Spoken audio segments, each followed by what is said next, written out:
Ayun guys, magandang araw. So, may gagawin tayo na isang JBL. Dinala sa akin dito. Ang problema ayaw daw mag-power. Testingin natin. Ano to bali dalawa to. Yung isa, dinala na kahapon. Di ko nakuha na ng video. Okay na. So ngayon, ito yung dinala uli. Bali, magkamukha sila parehas. Ano siya, active speaker. So, testingin muna natin na isaksak. Lagyan natin ng plug. Pero sabi niya parehas daw walang power eh. Yung isa, maayos ko na. Fuse ang problema. So, ito, saksak natin.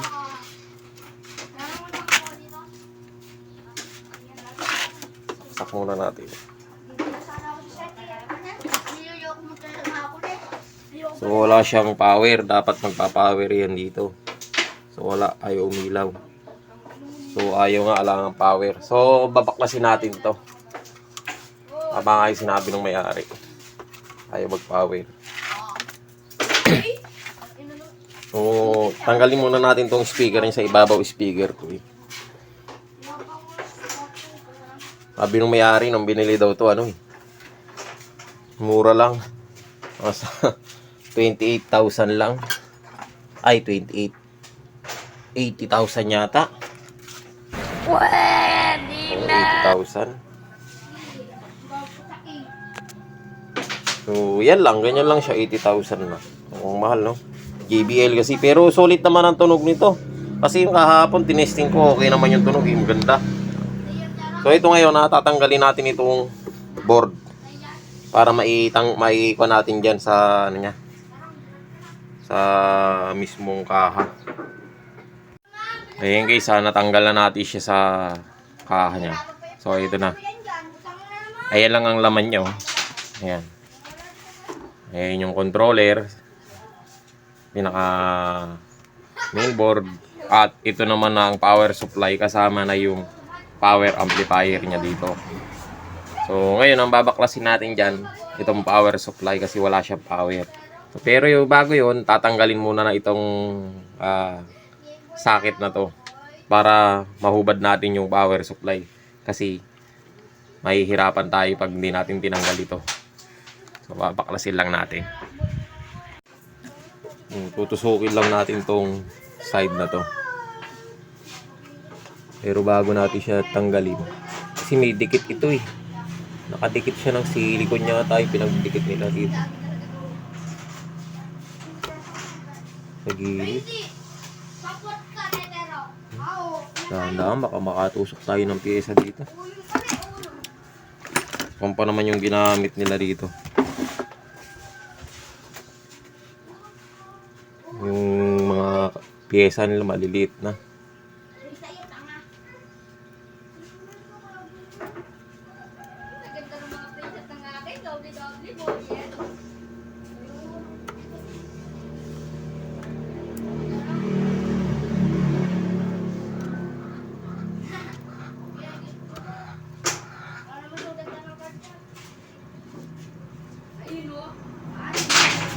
Ayan.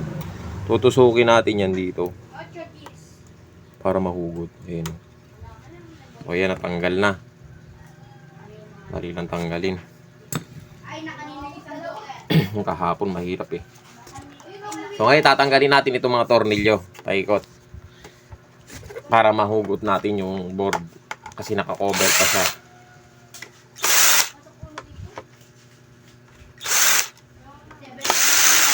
Lang tayo uli nakapaggawa ng video kasi busy. May mga gawain naman kaya lang minamadali yung iba. Hindi na nakukuha na ng video. Ito, pinaiwan ko. Kuha na natin ng video.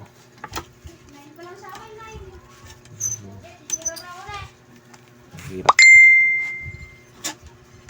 Ang galing.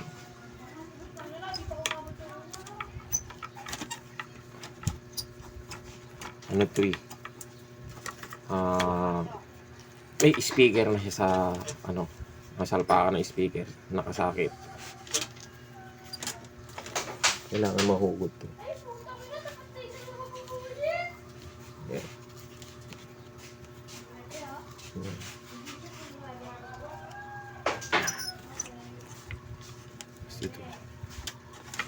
Ito kasi sa speaker, ito. May sakit siya dito sa ilalim. Hindi naman pwedeng basta-basta na lang uhugutin to.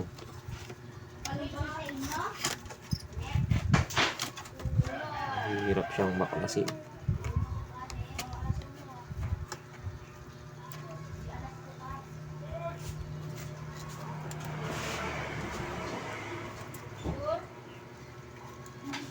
Alay mo yung isang jack, nakakalimot. Ay, bata ko, gising lang.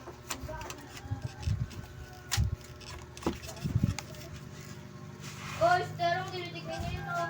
Tapos tatanggalin natin yung sakit. Ayun ang nakadikit. Yun. Yan.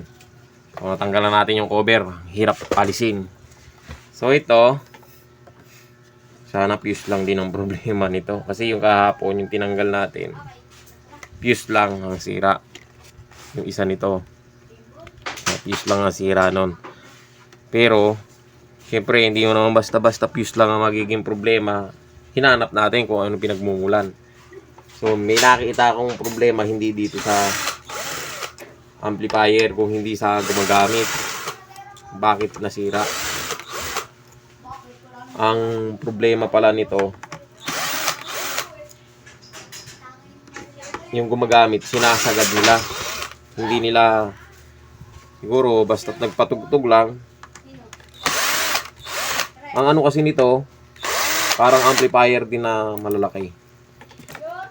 Meron siyang, may nakalagay kasi dito. Limit. Ayan, dyan. May nakalagay na limit. Iilaw yan. Ito, iilaw tong ilaw na to na nakalagay na limit na. Iilaw yan kapag sumobra ka sa taas ng volume. Para siyang, clip. Meron siyang pinaka-clip. Ito. Clipping point. Kapag yan umilaw, magkakaroon ng signal yan na nagki-clip na siya. Baba ka na ng volume. So, yung palang gumagamit, hindi nila pinapansin itong nakalagay na limit na yan. Basta kahit umiilaw, basta nagpatugtog sila, binatak nila, sinagad, hindi nila alam. Ngayon, sinabi ko sa sa nagdala. Yung nga, hindi basta ginamit. Kasi malakas na siya eh. Malakas. Kapag binolium mo, lalakas lalo. Kaya lang, babasag na ang tunog. Saka, hindi na siya, hindi na kaya ng amplifier niya. Sinabihan ko sila. Hindi basta ginagamit lang. Kaya nagtaka sila bakit daw parehas na nasira.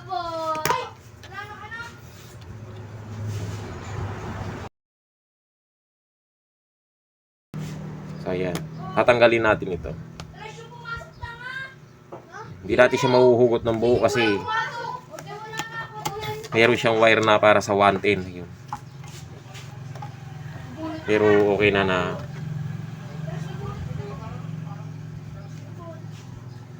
nakuha naman na natin siya.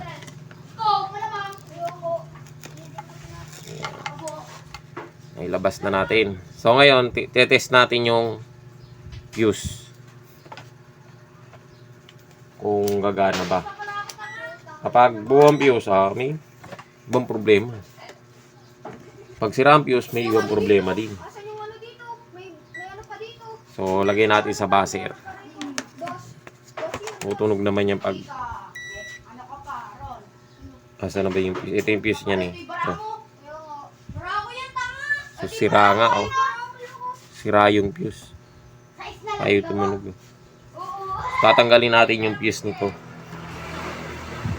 Palitan natin. Pero mag-troubleshoot muna tayo bago natin siya palitan.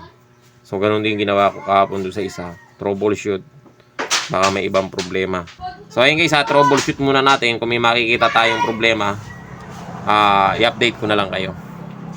So ayun guys, napalitan na natin siya ng fuse. So ito yung fuse na kinabit natin at yung tinanggal natin. Ito. So sunog nga siya oh. Ayan oh. Ayan. Putok. So ngayon, ala akong nakita ang problema. Tin-troubleshoot ko. So, testingin natin siyang isaksak. Nagpalit tayo ng fuse. Kaya lang, hindi muna natin siya ita-direct. Gagamitan natin siya ng test valve para malaman natin kung okay ba siya. Pero sasalpak na natin yung power supply. So, itong ano niya pinaka board. Pero bago natin siya i-testing, subukan muna natin siya sa test valve ano? Para sigurado tayo. So yun guys, kinabit ko na yung cover niya. Testingin natin.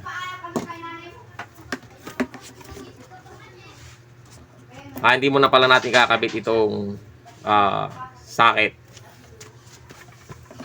Power supply muna. So, yan. I-on na rin natin. Ayun, naka-on na pala. So, testingin natin siya. Gamit tayo ng test valve.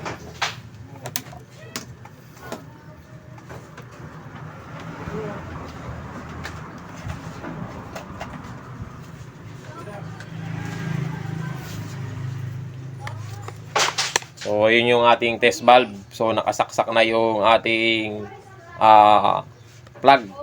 So, ngayon, testingin natin siya.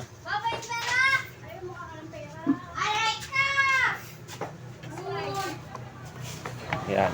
Sasaksak ko. Tignan natin yung ilaw kung iilaw. Yun, umilaw pero namatay.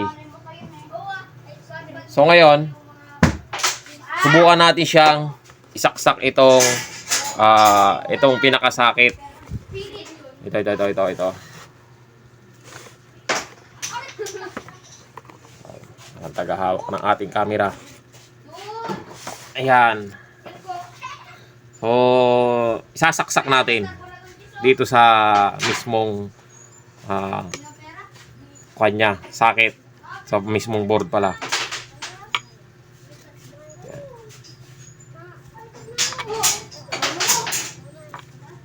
Para malaman natin kung gagana ba.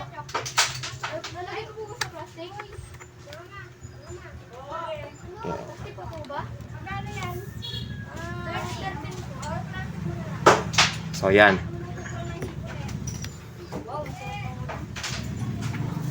Ayan, nakasaksak na.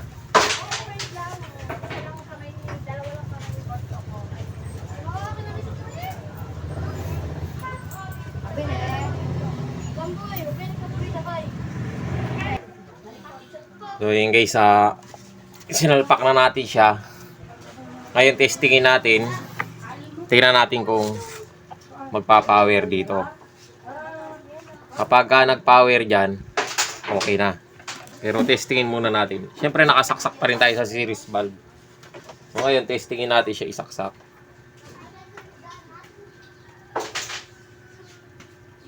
Ayun, umilaw na yung power niya. O yun o. Kaya lang, umilaw yung power. Pansin ko dito sa series valve natin, meron siyang konting liwanag. Ayun o, umiilaw. So, yung ginawa ko kahapon, ganyan din. O meron din siyang konting liwanag. So ngayon, ang gagawin natin dyan, saksak natin siya sa mismong board, sa mismong kaha niya. Tapos, testingin natin na paganahin kung gagana. Kapag gumana, pwede na to, okay na. Pwede na siyang i-direct sa 220. So, kakabit lang muna natin siya sa kaha. So, yun guys, sana ikabit na natin yung pinaka-power amplifier niya dito sa, sa kanyang kaha. So, ngayon, testingin natin siya, pero naka-series valve pa rin tayo para sigurado, no? Tapos, magpi-play tayo ng music. So, ayun, nakasaksak yung ating series valve, yung plug. So, ngayon, umiilaw na siya. May ilaw siya. So, ngayon, nag-power na rin dito. So, testingin natin kung magsa-sound. So, ngayon, ito, okay na. So, yun, ganda ng tunog. So, yung series valve natin, nakailaw, lakas ng ilaw. Pero bagya pa lang dito. Kasi pag in-off natin yung volume, dapat mawawala yung ilaw niya. Pero hindi nawawala, Ayun, nakailaw pa rin. Pero gumagana. Yung isa kahapon na ginawa ko, ganito din.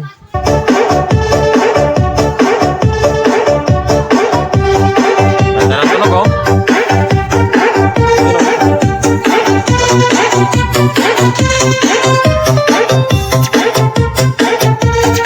JBL. Ito lang yung speaker niya na pang mid. Yung ilalim pang bass. Meron siyang dalawang adaptor. Ganito. Adaptor. Ayan.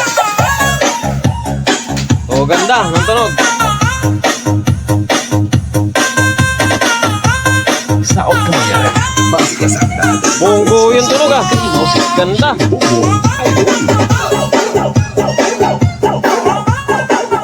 Sulit na sulit yung 80,000 mo. Kapag ito yung ginamit mo, kasi ganda nga naman ang tunog niya. Buong buo yung boses, yung bass niya, ganda. Kaya lang 80,000 parang ang yata nun. Pero sa mga iba kasi gustong gusto talaga ganito, JBL. Pero para sa akin, pwede na.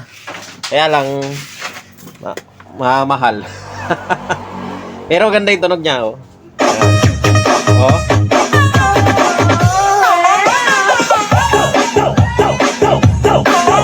So, subukan natin siyang i-direct sa 220. So, tatanggalin natin siya sa series valve. Yan. Ta-direct natin para malaman natin kung okay ba. So, sasaksak ko na. Hirap saksak. Ito. Ayaw. Malaki adapter. Ayaw kumasya. So, yan. Sinaksak ko na, So, yun. Gumagana naman, Testing natin. Hindi natin malalaman kung hindi natin tetestingin. So, wala na siya sa series valve. Testing natin. Ayun, The best music mix on the air. Ito. Iilaw yung limit na yan. Kapag sumobra siya sa taas ng volume, testing natin.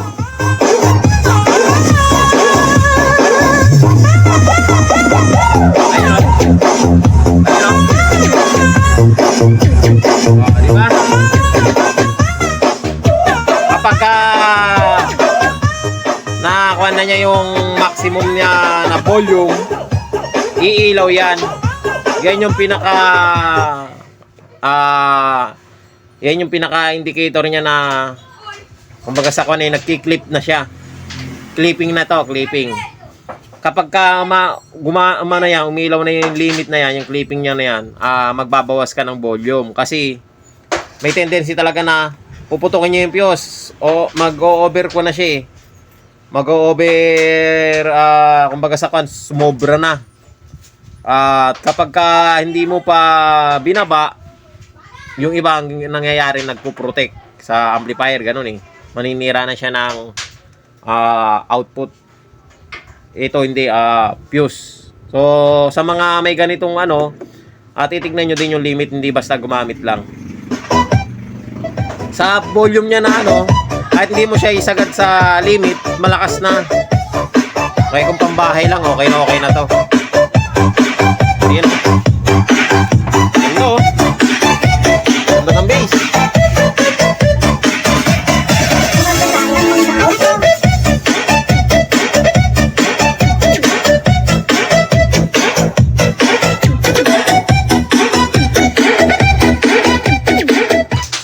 ano lang nito, wala siyang maraming ilaw.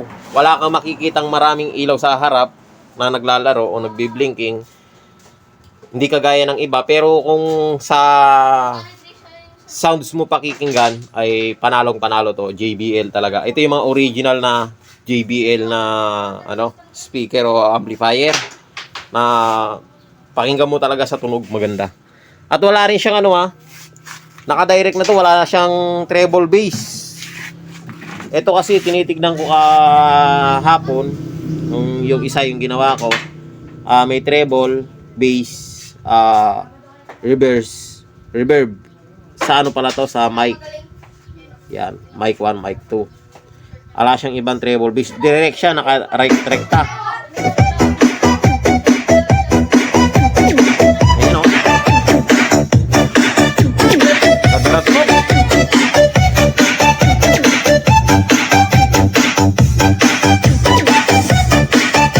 Ganda ng bass. Ang linaw. Lalo pag malayo ko. DJ Bobo Idol.